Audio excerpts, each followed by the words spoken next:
और हरियाणा के भिवानी में इंटरनेट सेवाएं बंद कर दी गई हैं। मनीषा हत्याकांड में प्रशासन का बड़ा फैसला ये है, एहतियात के लिए 24 घंटे के लिए इंटरनेट सेवाएं बंद है।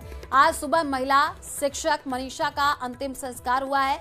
मनीषा हत्याकांड से भिवानी में भारी तनाव है। तो बड़ी खबर इस वक्त आपको बता रहे हैं, हरियाणा के भिवानी में इंटरनेट सेवाएं बंद कर दी गई हैं। मनीषा हत्याकांड में प्रशासन का ये बड़ा फैसला है, एहतियात के लिए 24 घंटे के लिए इंटरनेट सेवाएं बंद है। और आज सुबह महिला शिक्षक मनीषा का अंतिम संस्कार हुआ है और मनीषा हत्याकांड से भिवानी में भारी तनाव है।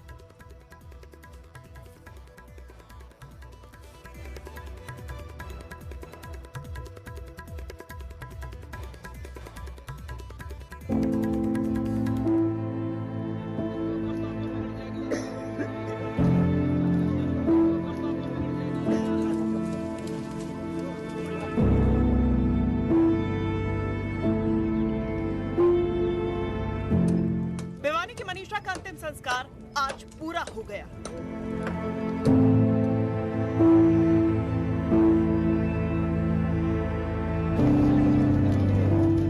बेटी के लिए न्याय की मांग कर रहे परिवार ने लंबे संघर्ष के बाद बेटी को मुखाग्नि दी।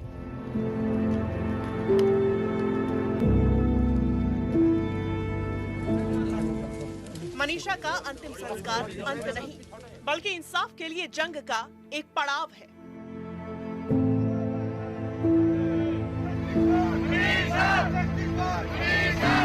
तीसरी बार एम्स में पोस्टमार्टम कराने के बाद भिवानी की रहने वाली स्कूल टीचर मनीषा का उनके परिवार ने 10वें दिन अंतिम संस्कार कर दिया, इस उम्मीद से कि उनकी बेटी को सीबीआई इंसाफ दिलाएगी। मनीषा को उनके छोटे भाई नितेश ने मुखाग्नि दी।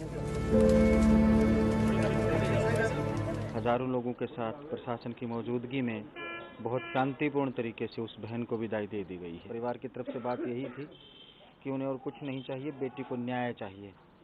और उस बेटी को न्याय के लिए सरकार ने सबसे बड़ी एजेंसी को ये जांच सौंप दी है।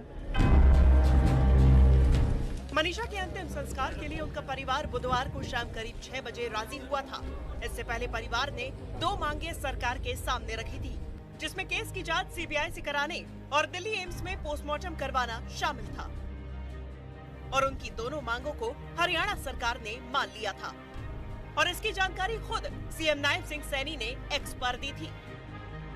भिवानी की हमारी बेटी मनीषा और उनके परिवार को न्याय दिलाने के लिए प्रदेश सरकार तथा पुलिस प्रशासन पूरी गंभीरता और पारदर्शिता के साथ कार्य कर रहे हैं। मैं स्वयं लगातार इस मामले की रिपोर्ट ले रहा हूँ। परिवार की मांग के आधार पर हरियाणा सरकार निष्पक्ष जांच के लिए इस केस को सीबीआई को सौंपने जा रही है। इस मामले में पूरा न्याय किया जाएगा। मनीषा हत्याकांड में भिवानी के एसपी मनबीर सिंह भी हटा दिए गए और लोहारू थाने के प्रभारी समेत 6 पुलिसकर्मियों को भी सस्पेंड कर दिया गया, क्योंकि इन पुलिसकर्मियों पर शुरू से इस मामले में लापरवाही बरतने के आरोप थे।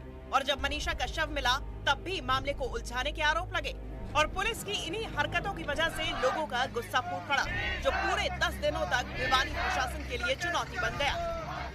दरअसल मनीषा 11 अगस्त को लापता हुई थी, लेकिन पुलिस ने केस दर्ज नहीं किया। 13 अगस्त को मनीषा का शव सिंघानी गांव में खेतों में मिला था। मनीषा की गला रेतकर हत्या की गई थी और शव की हालत बेहद खराब थी। गर्दन के पास की खाल और हड्डियां भी गायब थी। रेप की आशंका के लिए स्लाइड सैंपल फॉरेंसिक लैब भेजे गए। 18 अगस्त को पुलिस ने दावा किया कि मनीषा ने आत्महत्या की और कीटनाशक खरीदकर खाया है। सुसाइड नोट भी वायरल हो गया। आईजी ने कहा कि बैग के पास से सुसाइड नोट मिला है। पुलिस अभी तक मनीषा का मोबाइल और कीटनाशक बोतल भी बरामद नहीं कर पाई। जहां पुलिस ने सुसाइड लेटर का दावा किया, तो वहीं मनीषा के पिता ने दावा किया कि वो इंग्लिश में लेटर नहीं लिख सकती है।